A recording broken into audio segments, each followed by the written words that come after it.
I'm about community, learning, discussion, respect, integrity, truth, science, and discovery.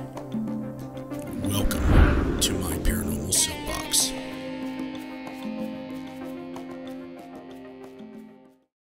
Hello and welcome to my Paranormal Soapbox. I'm your favorite and friendly paranormal investigator, Justin Brown, and tonight we have episode 19, and we're going to talk about REM Pods.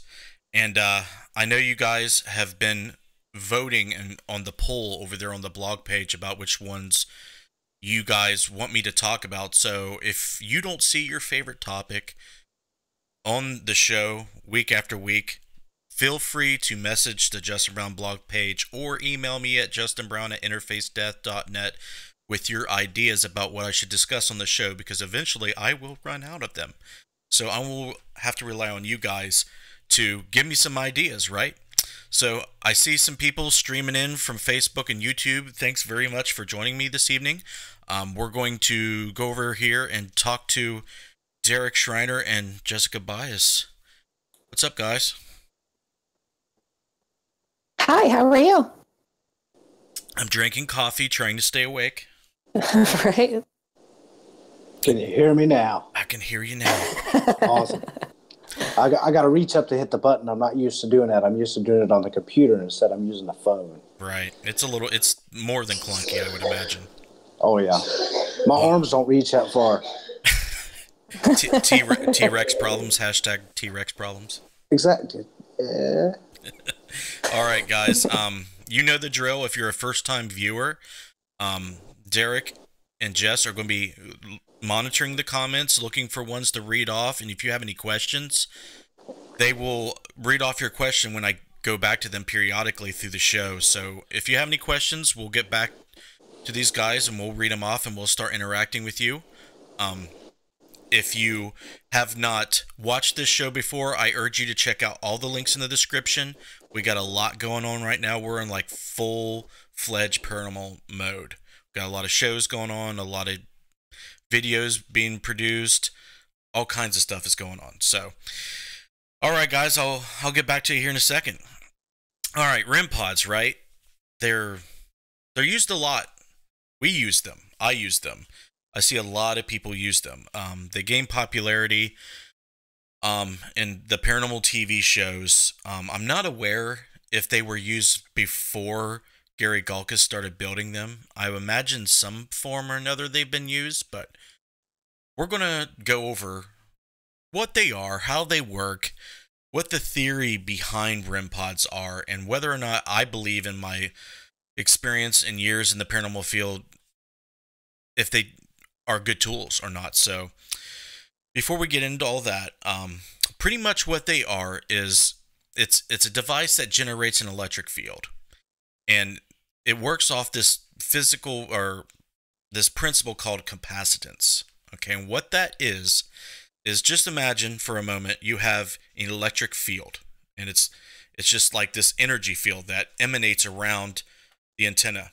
Okay, you pull out the antenna, you got this energy field here. So if anything electrically conductive or anything with a charge comes near it, it's going to detect it. It's going to disturb the field. It's going to change the charge variance in the field, and the LED lights indicate when the charge has changed. Okay, so generally, when the charge of the field gets disturbed, it's almost like a proximity detection, to where the more the field is disturbed, the more the lights go off, and the more intense it goes off. So the theory behind the REM pod in paranormal research is spirits are made up of energy with a charge, and when you have charged energy, that means you can have magnetic fields and other stuff going on. So if all of that is true, then it'll set off the REM pod.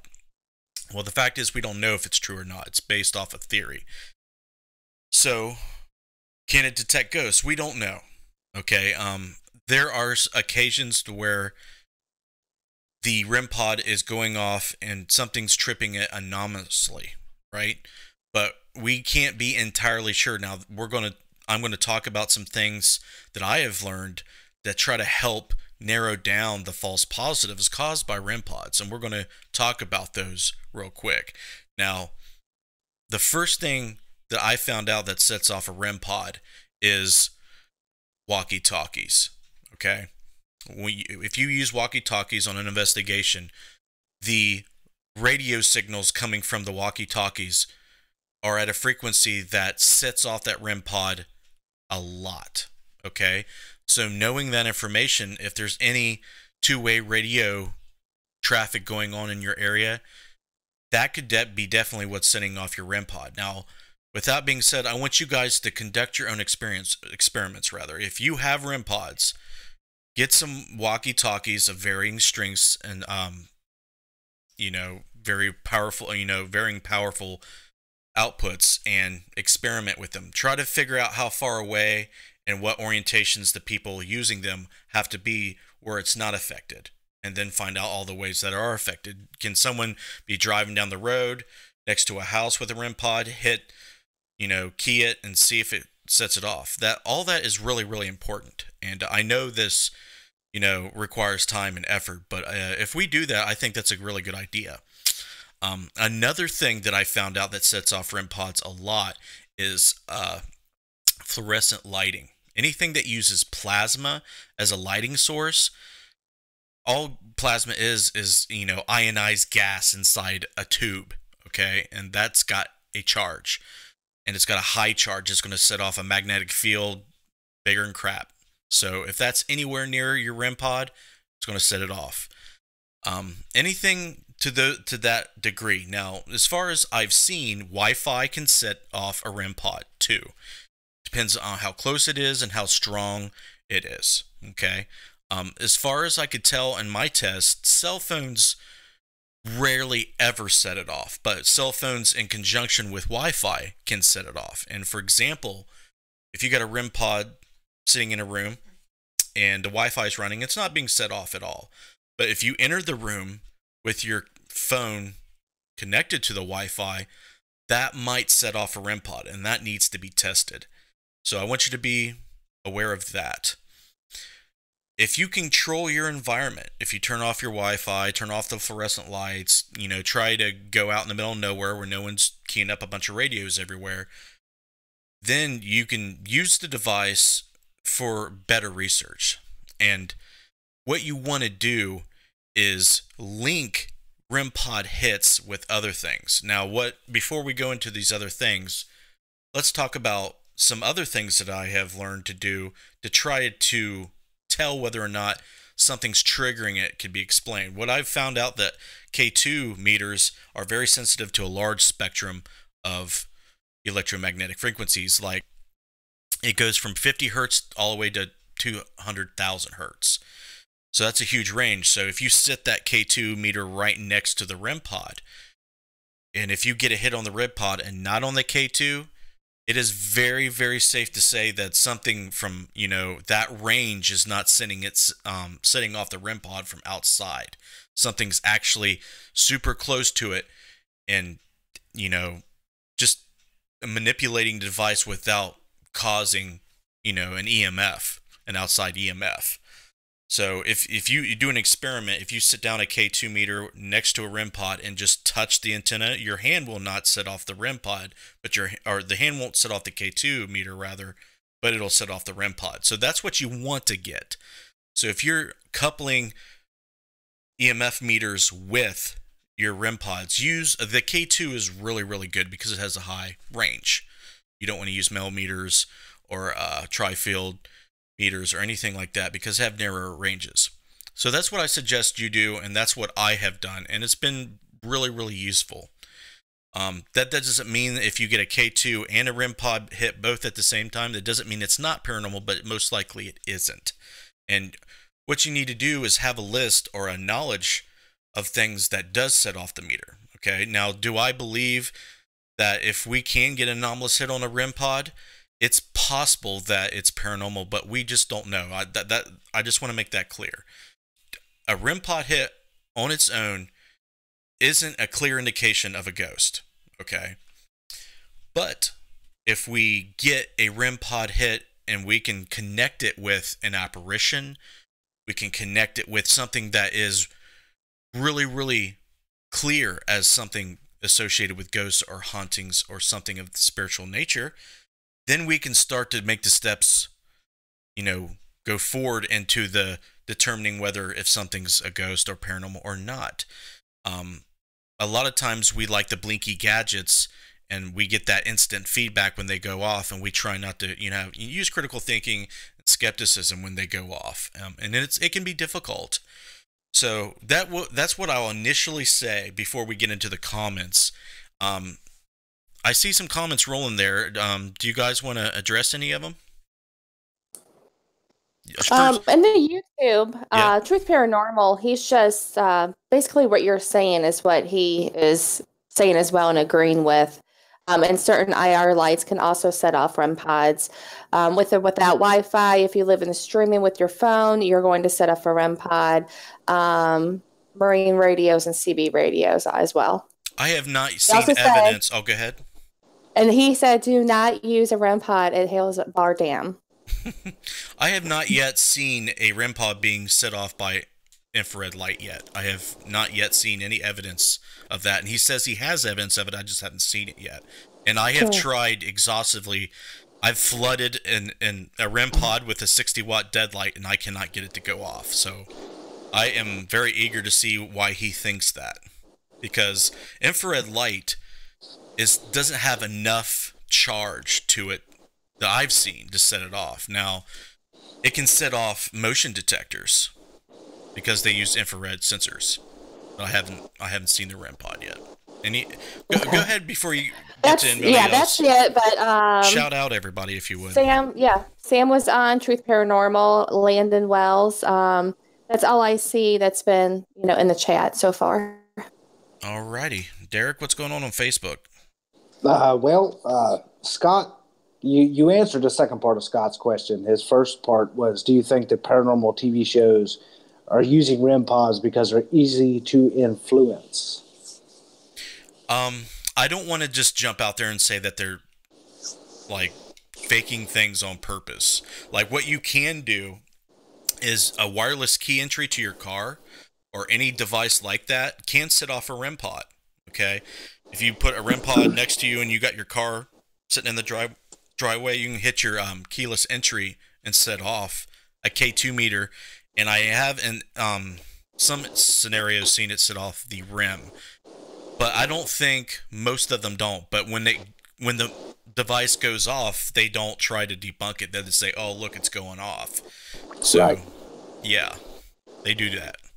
No, I do. The only other thing really that was put out, Buster Williams said there are a lot of fake K2 meters out there being sold right now. When you buy stuff online, I've seen a couple fake ones out there. And then they look just like a K2? Yeah, I mean, what they've done is they've taken an actual case that looks exactly like an original K2 meter, and they've put aftermarket parts in it that operate the same but are configured different, and they're selling them for the same price. I wonder what's different about them. I'd like to know, but that's shiesty. Yeah, I mean, there's supposedly some markings on the back when you flip it over within the serial number and the tag on it. There's markings in there that will tell you whether it's a real K2 or one of the knockoffs. Right. Now, Bill Davis, actually, I believe this is a question going back to the IR light comment that YouTube had. Bill Davis said 60-watt deadlight with a bunch of exclamation marks. I don't know if that's a statement, whether he's had that happen. No, there's only three people with a 60-watt deadlight. Right, and it's never. We run a ton of IR. We've never had it turn on, and activate a REM pod. I seen a question there. Becky Compton said, "Do REM pods and periscopes work the same way?" All right. Well, I'm looking up the definition of periscope here on the Paranology's website, and let's see if we can get. It's triboelectric field meter. So I'm thinking that it's. I've never used one. It's been a long time since I read the description, but this is original custom-built triboelectric field meter ever introduced in the paranormal field that visually follows static electricity fields vertically. So it's static electricity. Okay? So, yes, it's similar. Okay? I don't know if it works the same, though. Because there's different electronics that can detect static fields. Now, the REM pod can detect a static field because, you know, it's got a charge. Static electricity has a charge, obviously. But it may be different. But you can both pick up static electricity fields on both of those devices. But they work. I'm pretty sure they work a little differently. Cool. Let's see. Go, and then. Okay, go ahead. Yeah, other than that, there was no other questions. But Bill did just put on, he was just stating that he wants a 60 watt. Yeah, there is a new one that Josh made for somebody that just went out. They're really nice. I like the one I have.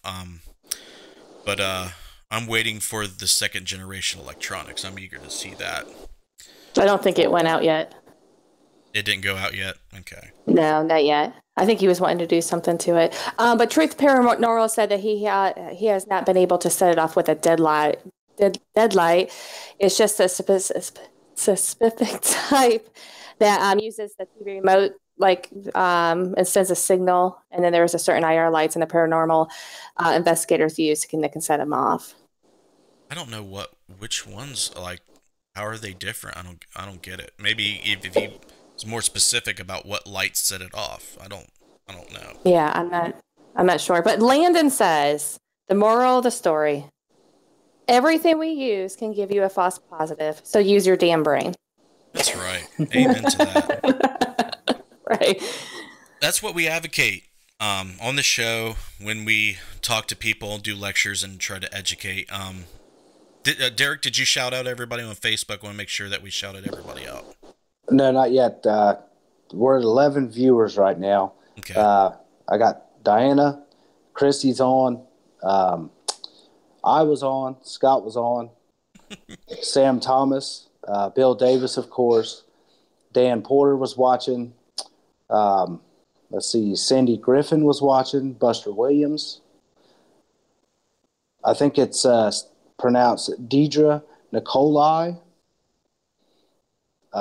Becky Compton, and I'm thinking there was another one. There was not. That would be it. Thanks for joining us, guys. All right, I'll get back to you guys here in a minute. We're going to go back to this discussion, and I see that Joe's saying I don't remember the brand of light he had, but they okay the hills and his nightcap making the REM pod go off. I think there's some typos in there. Yeah, he said that the the clip of the light making it go off, it was actually sadly it's for the Waverly Hills episode. Okay, so we're gonna have to. Am I gonna have to watch Gavin Kelly's show to see that? I don't know. Because if that's the case, I'm not watching it like that.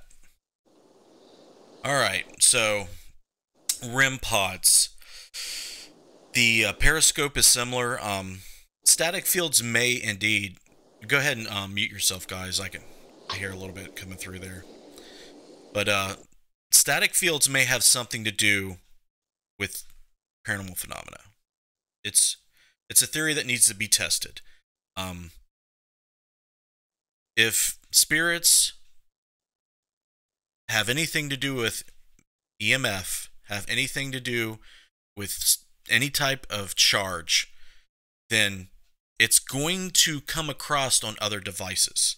Now, I have done some research with spirit boxes. If you use AM, and you keep the coils and the AM antenna activated, you can get signals to hit on that. Now, I have set REM pods next to radios that are running AM with just white noise running, and have got hits on both at the same time, and that interests me. But if you're going to get hit with a, really powerful field, then, the source of it being paranormal or not is the question. But if you're getting reports of activity and you set the equipment down where they're getting reports, if they're seeing apparitions, shadows, things are moving on their own, and you're getting this type of phenomena on your devices, you're just going to have to log it down and just look at it as just data. Don't look at it as, evidence of a ghost or anything like that yet, because we just simply don't know. There could be rational explanations for probably 99.9% of all the times it goes off. Now, there are times that seem like there's intelligence to how whatever it is interacting with these devices. The last time we were out, Interface Death was out, me, Derek Schreiner, and Josh Bender were upstairs on the second floor of Thornhaven Manor, and we had opened a door, okay, and it was to a little bathroom. And as soon as we open the door, the REM pod goes off. That's the only time it started going off. It was on a millimeter, so it's not very sensitive at all. You have to get right up on it unless it's strong. So we open the door, boom, it hits. Okay, and then it stops. So we're like, okay, what the hell was that? Let's do that again. So we closed the door, waited a couple seconds, opened the door again, boom, it hit again. So we repeated that like 3 or 4 times, and on the 5th and 6th time, it stopped doing it completely. So we're like, okay, did something come out of that room? What's going on? And then Derek moves closer to the stairs, and then it starts going off again. And then it doesn't really seem like it's intelligent at all. It's kind of hitting it randomly. So we're like, okay, let's go into another room. So we did. We go into the center room, and it's going on and off, and it's starting to get stronger, whatever's setting it off. So I'm like, okay, Derek, sit it down on the floor. And we're asking it to stop setting it off, and it's not listening to our commands. So I'm like, Derek, sit it down on the floor and walk away from it. So he does that, and it's going off on the floor. So I'm like, okay, this thing's not going to listen to me. There's a claim that there's a 2-year-old girl child spirit there that haunts Thornhaven. So if this is a child, if I just abruptly yell at it to back off, I'd like to see what happens. So I did that. I yell at it. All of a sudden I say, back off. And it just quit. And it never set it off again for the remainder of the time we're up there. So what we did was he set a camera on it, set a recorder up there, and just left it alone. And I have not reviewed it yet, but I'm interested to see what's on that footage, because it would be an amazing coincidence that whatever was setting it off, if it was Wi-Fi or somebody using a CB radio, whatever, I would love to know the chance of that happening right when, not only when I said to back off, but the times when we opened the door and it went off too. When you have things like that happen, it just makes you scratch your head. You're just like, we have to take a little closer look at that. But my main goal for this show is to kind of tell you guys that we don't know if REM pods detect ghosts or not, but we want to use the REM pods sparingly as far as evidence. It's smart to not leave the REM hits, not let them say much about our investigation on their own. Now, what is great is you got other things happening at the same time the REM pod's hitting. If you got a camera set up and a shadow figure just kind of walks into the scene, goes next to the REM pod and sets it off, that would be way, way better, supporting evidence for something paranormal. The chances of those two things happening naturally at the same time is far, far smaller. Okay, so we want to see things like that happen. We want to see REM pods go off when we get electronic voice phenomena. We want to see REM pods go off when we see things move in the in the same scene. stuff like that, stuff that are related to what people report as paranormal more commonly. That's what we want to make sure that we're observing and that we're recording. So that in itself is probably the most important thing. Now, obviously, REM pods are susceptible to false positives. You want to make sure that the group you're investigating with is trustworthy. You know, we did mention a few moments ago that people can sit off the device without you knowing it. So you have to trust everybody that's there. If you're in town, if you're in a populated area, the chances of false positives happening goes up tremendously. So maybe not rely on that type of device depending on where you're at. If you're in the city, if you're in a highly populated area, maybe not break out the REM pod that night. It's just something in the toolkit to consider using if the environmental factors are right. And the environment is important to control, and we preach that and echo that on every show. Every investigator's job is to try to eliminate all the false positives, all the things that can potentially contaminate the lab condition of your investigation. Okay, and the same thing can go with metaphysical research. You know, if you got somebody going in and trying to do some metaphysical research, you want them to go in blind. Okay, if you watch the show Dead Files, it's cool because the guy goes in there and hides all the photos and covers all the things that could give her information. So you can do that too. It's controlling all those factors, even in metaphysical research, is important. If you're doing dowsing rods, don't hold them, set them up on a rig so you don't touch them. If you're using a Ouija board, don't touch the planchette. Just let it sit there and ask the spirits to move it. Stuff like that. Eliminating all the possible, things that could potentially cause false positives is our job as legit paranormal researchers. If you're not doing that, then you should consider doing it, is what I'll say. Anything else, guys, going on in the comments in response to things being said so far? There's nothing on YouTube yet. Yeah. We probably don't have very many viewers on YouTube.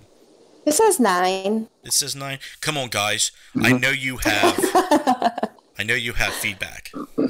Yeah, we've got 9 on Facebook now. We had 8. The only thing on here was Scott said, so REM pods are better as a backup tool than a primary tool. I don't. Your primary tools are your senses. Derek, let me know if you think this is right. Don't you think your primary tools are your senses, and all the tools we use outside that are kind of extensions of that? So a REM pod would be a secondary or an extension of something. Like we can feel a static field on our skin, but a REM pod can validate a static field that we feel. Right. So I don't know if you want to label it as a secondary or a backup, but look at it more like an extension. Now, the same thing with your senses. Your senses can be tricked just as easily as the devices. Yeah, I would agree with that. I mean, I think ourselves, when we walk in, even though we've got equipment with us, we use ourselves as the primary piece to kind of use to feel out, connect, see what's there. And your cameras, your recorders, your lighting, your tools with your REM pods and stuff like that, all of that are extended devices or just additional help to your senses. Because you can set that stuff up, and if you feel something, if the device you're using is working the way it's intended to, and you're feeling something at that moment, you can kind of correlate and do other things to see if the device will continue to operate. It's just like when we were getting ready to go to bed at Thornhaven. The K2 and the REM pod sitting there in the living room didn't do anything all night long until we got ready to go to bed. And then all of a sudden, both of them, back to back, started interacting. So, the thing I did think about was since we all walked in with our phones, I don't know if we made the Wi-Fi fields increase. That's something that we would have to test. I want to test that. But it seemed like anomalous because, like you said, it wasn't going off the whole night until that moment. Another thing you said with validating or cross-checking the stuff with what you sense naturally, that's good for psychosomatic stuff. Like if you feel goosebumps or a tingly sensation, and then the REM pod goes off, or your periscope goes off, or an EMF meter goes off, that's something to take a little closer look at, because we all know that we can get a creepy feeling on the back of our neck or goosebumps where there's nothing there but your mind doing it. But if you got equipment going off, that's more interesting. Anything else going on? Shawn Michaels said that's why you should always put your phone in airplane mode, which I think most of the time we try to do that. Yeah, we either do that or we leave our phones away from the investigation. Sometimes we're live streaming, so anything that the live stream can contaminate or mess with, we don't even try to do. Right. Bill Davis liked the untouched Ouija board for me, but I would trust some professionals that use it. Are there professional Ouija board people? I've never heard of it. I'm sure there is. There's pros at a lot of stuff that you wouldn't think they're professionals at. I want to see professional Ouija board people. That would be some cool shit. Then Bill put Facebook whips YouTube. Let's see. Scott wanted to know, did anyone have their cell phones on a charger when the devices were going off in the living room? I do not believe so. No. I had mine charged. Well, I had my my charger case on the whole time. Right. So theoretically it was charging the whole time. I don't know if that's going to matter though. What I'm thinking it could have been if it was our phones and the Wi-Fi. I know when you get next to a signal where it's transmitting and then it's receiving, it'll change the there'll be a change in the signal. So that could be it, but we won't know until we try to rule that out. Exactly. But yeah, other than that, there's not anything really else. Just a whole lot of side conversation. We're up to 13 viewers now. Nice. Anybody new to shout out that we didn't shout out before? Let's see. I don't think so. Let me verify real quick. Chris Sanders, he just jumped on, so that's new. Shawn Michael, that's new. Joe Vitale is watching now. He was on YouTube. Yeah, he jumped over. Clay Borneman is watching. What's up, Clay? I think that's it. No, Marilyn is watching. Nice. I think that's it. New. Justin, anything? I don't see too much going on YouTube.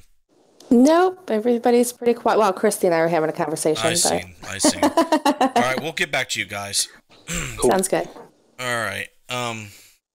Yeah, I mean, you want to ask those questions, Scott. You want to what we did at Thornhaven was I wasn't in the room. I think Missy, Diana, and Derek were in the vicinity, and they're walking back and forth, and all of a sudden it just started going off. We did notice the K2 meter going off in conjunction with the REM, so that's what makes me think that there was something setting it off from an outside source.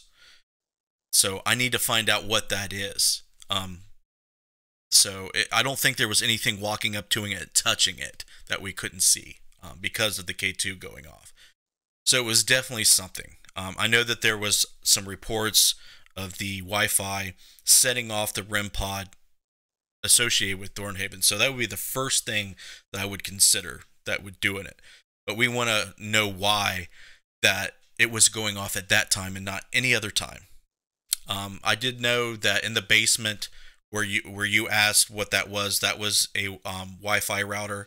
There was a Wi-Fi router upstairs. I want to say it was in that first room when you walk in. And on the top floor, I think the Wi-Fi router was in the back middle room with that weird black and red striped carpet, the round table in it. There was a router in there. So, yeah, if we ever go back, we're going to have to figure that out. But thanks for, if you are just now joining us, we're having a conversation about REM pods, whether they can detect ghosts or not. We simply just do not know if anything can detect ghosts.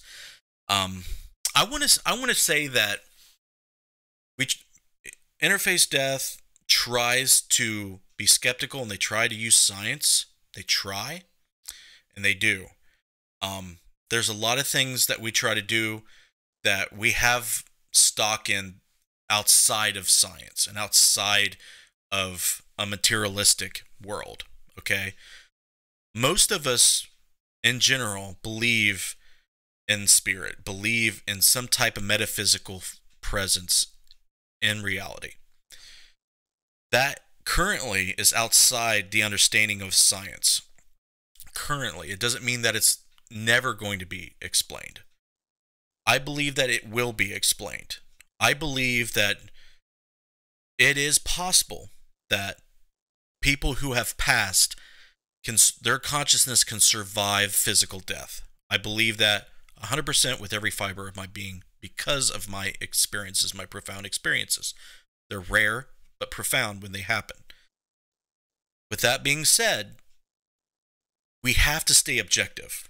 We have to do things in a manner that is objective because the archetype of the ghost believes in ghosts, and the whole hype that's going on in the paranormal pop culture is contaminating and impeding our forward progress and understanding what it is from a science standpoint and from a spiritual standpoint.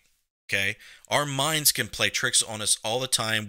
Our perception of reality can become skewed and become just tainted by misinformation and, bias and all kinds of psychological things. Okay, so what I always like to preach on these shows is the amount of objectivity you try to use and the amount of critical thinking you try to use in your paranormal research from an outsider looking in at your stuff is they're going to look closer and they're going to follow closer because you're going the extra mile and doing the extra steps and approaching it in the best way possible for the potentiality of you getting something valuable for the paranormal field, right? You don't want to be just one of those other groups that people just laugh at or scoff at. You don't want the skeptic community or the scientific community just to laugh at you and just disregard everything that you say or you put out there. Okay? If you believe something paranormal and you present it to somebody else and they don't, do not get angry at all. Okay? That should not deter you from keep trying.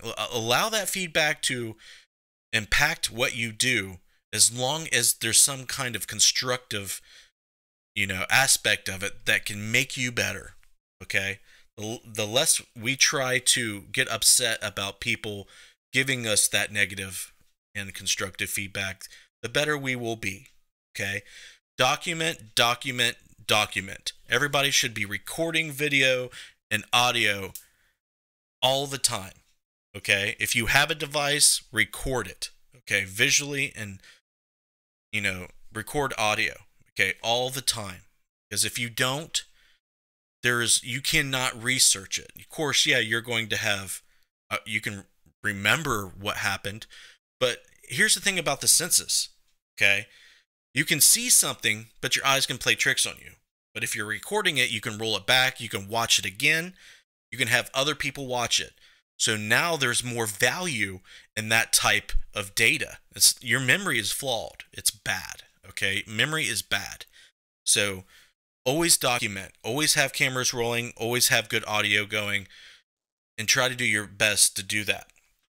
Now, when it comes to REM pods, they can become faulty if the electronics inside the device are broken or messed up in any way. They can just go off for no reason. Don't even need static energy or any type of EMF to set it off. I've seen that happen. Um, handling of the device, like if you have REM pods on millimeters, handling of the device can set it off. If you're not handling it properly, you just need to be super careful. Okay, now they're a cool gadget. They're like one of the coolest gadgets out there, but those cool gadgets may end up being a very crappy tool. Okay, you may want to use them sparingly, like I said, depending on where you're at and what things in your area that you can't control can set it off.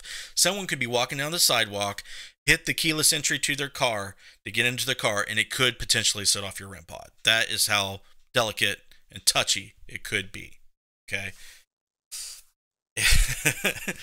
just keep your minds open about that stuff. Let me know what you guys think about REM pods. I haven't really heard what you guys think about REM pods. Do you use REM pods a lot, sparingly, once or twice? Have you recorded anything that's really cool that we could show on the show real quick? You can send me the link. Or do you have any experiences that you would like to talk about with REM pods? I have seen a couple things, and I've recorded a couple things.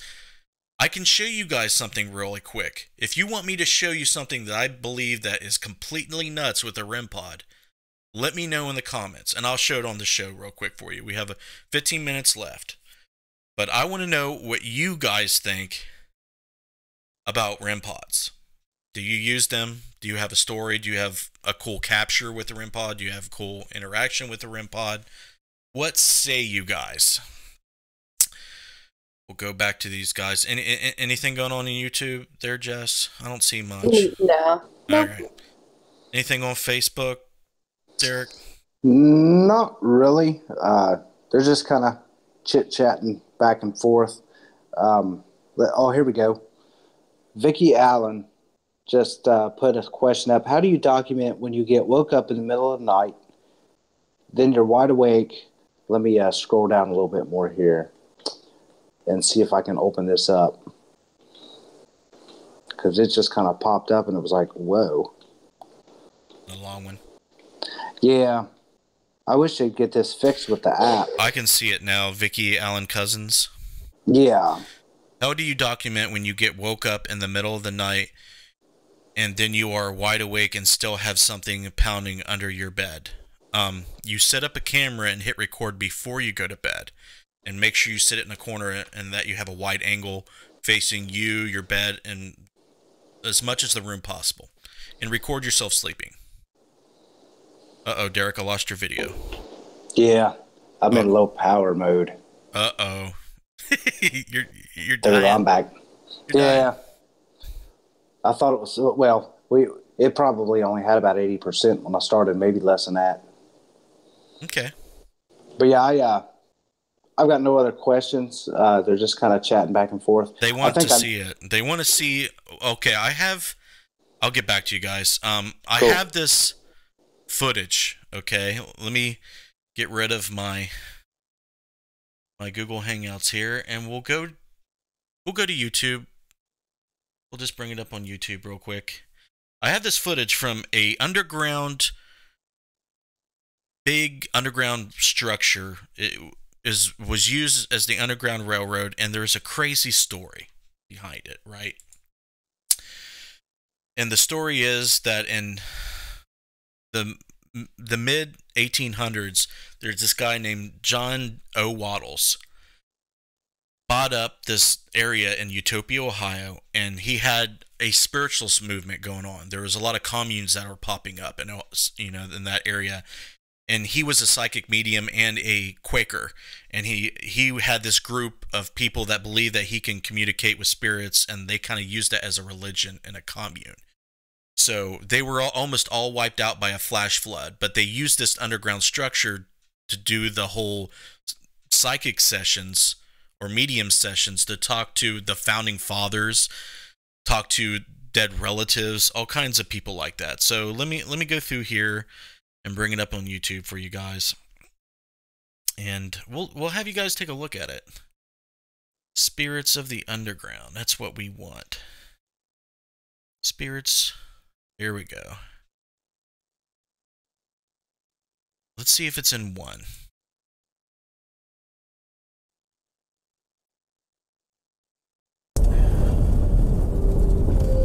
What's up, furlers? We are in Utopia, Ohio, in the middle of nowhere. Alright, we got it. Pretty big.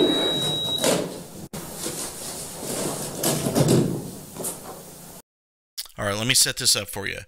We're setting up in this underground structure, and we're going to go down by the river because there's some stories and stuff going on down by the Ohio River. We're like right next to it. So we're setting up these cameras, we're setting up a REM pod, we're set up a motion detector that you'll see the little black thing in the middle there, and we leave. And this is like 20 feet underground, okay? And what happens is nuts, so we'll take a look.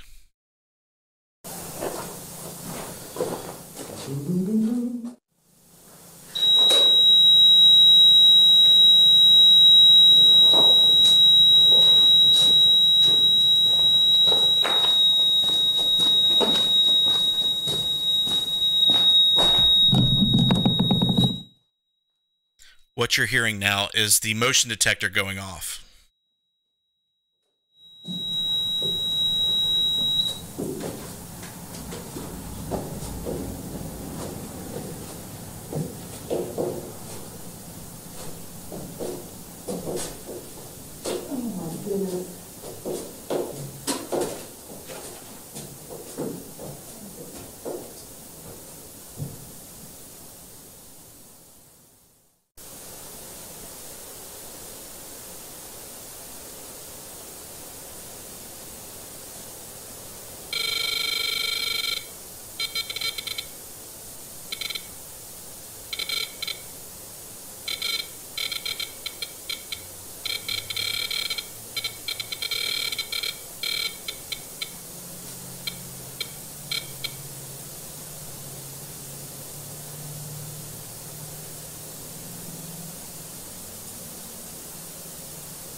All right, well, that's basically it, guys. So what happens is we come back and it's going off. This is all on our YouTube channel. It's got two versions. One version is what we just watched. The other version is what happened after when we went back down and we actually got it to interact with us and answer some questions before it stopped. And we ended up having to turn this device off and actually cleanse it before we could use it again. And it is completely unexplainable to me how something can make a REM pod sound like it's playing with it like it's a race car. Like it sounded like it was revving it up and shifting gears like through an engine. And then we had the motion detector go off and shut off right when it stopped hitting the REM pod. So that's a piece of evidence I like to show people that say, hey, can you explain this? We're 20 foot underground. There's no one in there. There's no electricity. All there is a REM pod, some cameras, and a motion detector. So, real quick, guys, what do you think about that, Derek? Yeah, that's pretty nuts. Any idea what could cause that to happen?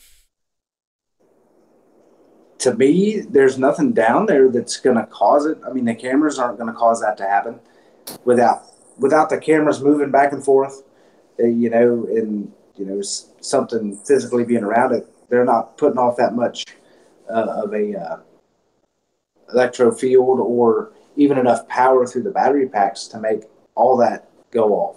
Because you've got the REM going off, plus you've got the motion sensor going off, which, being that you're underground, there's nothing under there. You would have seen bugs, animals, those would have been on camera. So,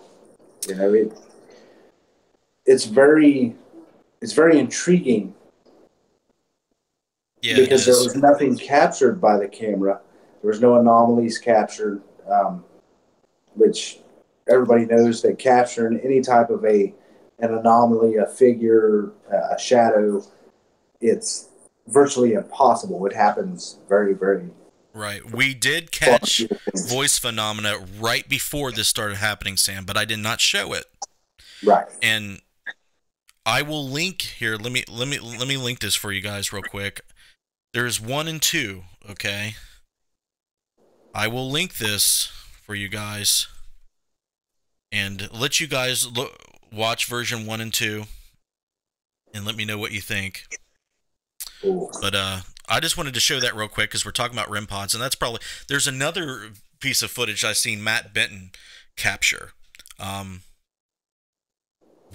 gotta dig that up too because it's just as good. Well, what about the one from the Ripley Library? It just went off in the middle of it. That I don't think that's. I mean, that could have been something, but we're in town, and it could have been explained. So let me go to Matt Benton's channel. I want to show you see if we can find that real quick. Stand by. We'll just show a couple minutes of that because it's worth seeing. No, Scott. Dampness would not affect it. Acorns. Acorns definitely would affect it. All right. God. Yeah, it's raining acorns. Anybody want to read off some comments or questions while I'm looking for this? I don't have anything. This might be it. Yeah, I don't have any really questions. Most just everybody kind of chatting back and forth. Okay.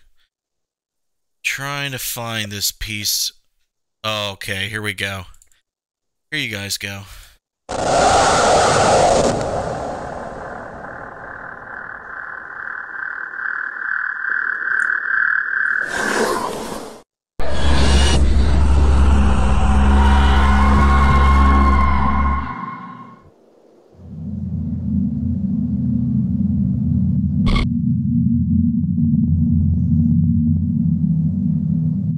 What you're about to see is the most intelligent communication with the dead that Soul Seekers has captured so far. This is a powder horn. This is a Kentucky rifle.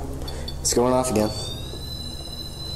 When we talk about this stuff, it's like you guys... We're not even really near the items. Yeah, it just went off. So, can you speak into this device right here? Speak into this device in my right hand. Oh, shit.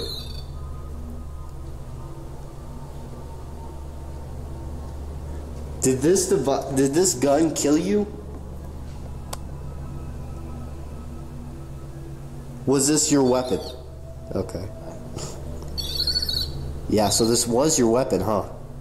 That's pretty cool. What's your name? Are you speaking into this device in my right hand right here? That's how we could hear you, and you could tell us what your name is.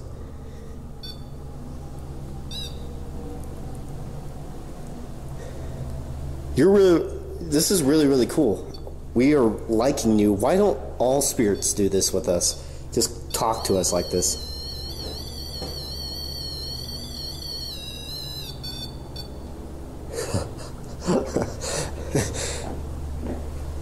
Do you like us being here? Yes? Did you miss having paranormal investigators in here?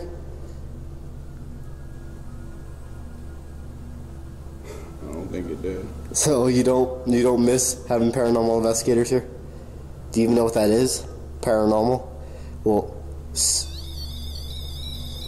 yes. Okay. Cool. We know that you are a strong spirit because you are breaking that field. So I'm pretty sure you can speak into this device in my right hand. Did we lose him? I don't know. Did one of these items belong to you? Oh. Why is it so important about the items? Is there some kind of clue in here for us? Do you want us to read something out of this?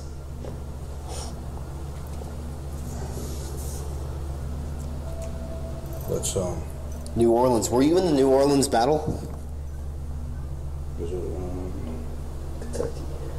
Battle of New Orleans. Were you in the New Orleans Battle of New Orleans during the War of 1812? Spike this in order to tell us that you were here, that you were there, actually.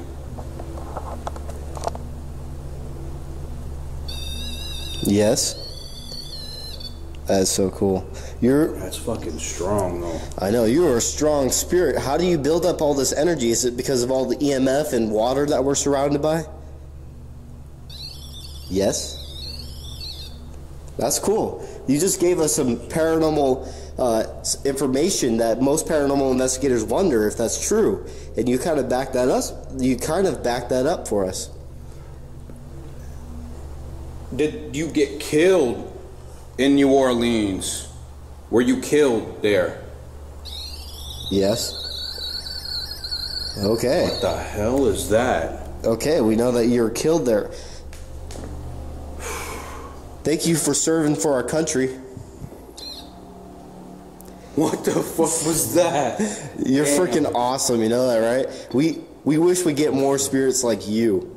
Oh, I just got a fell cold breeze. You did? Yeah, up near my hand. Does that mean you're talking into this device in my right hand? Do you know what that device is? Do you know that it records your voice and you can communicate with us through it?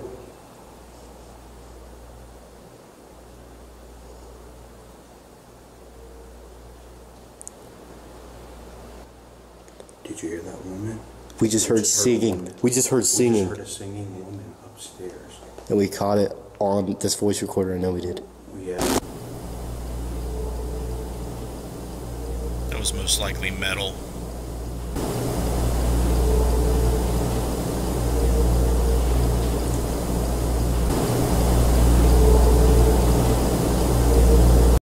Anyway, there you go. That is an example of another piece of footage that I seen that looked pretty interesting. What say you guys? I didn't see them moving it. I know Scott had wondered if them moving it caused that. What do you guys think of these two pieces of footage. I mean, they're interesting, right? But we don't know if we're detecting ghosts. But this, I cut it short. They had like a 6 or 7 minute conversation that seemed like it was interacting with them. If something was coincidentally making that go off, the odds of that are not very high. Okay, guys, I'll let you know that right now because we use REM Pods a lot. I'm sure most of the people watching on the show use them, and that's just not common at all. I don't know. I've never had a REM Pod interact with me to that extent. So, any response to the videos or any comments, questions, guys? Nothing on this side. YouTube is not lit tonight. I know. Facebook. You guys give me the night off. That's so nice. Facebook didn't have any questions. Everybody said it was cool. They liked it. Yeah, it's just interesting to me because it makes you wonder if, this is something that can be manipulated, something, by spirits or something beyond our comprehension. It's all thanks, Ron. Is your first time here? I'm glad that you stopped by. There's links in this video description that I would like you to check out, especially the interfacedeath.net one. Check out our website and check out what we got going on. But we're going to wrap it up. You said no comments or anything? Okay. Thanks, Derek. Thanks, Jess, for helping me out this evening. We're going to wrap up this show. You guys did great, even though that Jess laid back and was lazy the whole time. That's right. I had a conversation with Christy, so it was worth it. I can't wait for you guys to meet each other this weekend. I know. Me too. And the girls meeting each other too. Yeah, that should be fun. That should be cool. And that's going to be very interesting. It'll be an experiment. Their hormones will combine. All right. Let's wrap this up, guys. Okay. REM Pods, interesting device. It's not the end all say all. Does it detect ghosts? We don't know, but I have seen documented proof of very interesting things as we took a look at. I'm sure other people have interesting footage of REM Pods. If you have something documented with a REM Pod, send it to Justin Brown at interfacedeath.net. Email me, send it to me on Facebook, send it to me on YouTube. Wherever you can get it to me, I want to see it because we use this device to research the paranormal, and the more information we get, the better we will know. So I'm going to leave it there, guys. Thanks for joining me tonight. Each and every week, the people that are here each and every week, you mean so much to me. We're going to talk about the patrons, okay, guys? That was not the right one. What happened? Huh. For some reason, my Patreon screen is not right. What the heck? Hold on just a sec, guys. I gotta figure this out. This is not right. This is showing a video. I gotta fix this, guys. Hold on a second.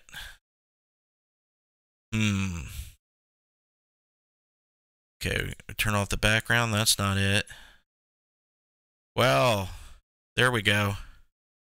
Okay. For some reason, I have the trailer in that, so we'll get rid of that. Okay. Sorry about that.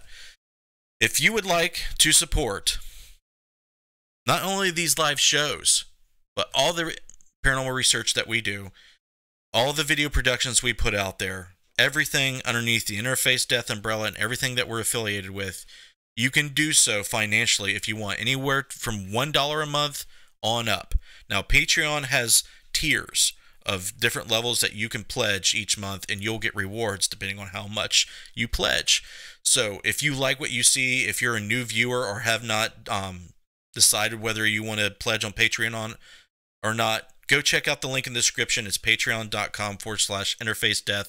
You will be shouted out on our live streams. You will be in the credits of all of our video productions. You will see your name on all the stuff we do, because without you guys pledging on Patreon, this content would not continue.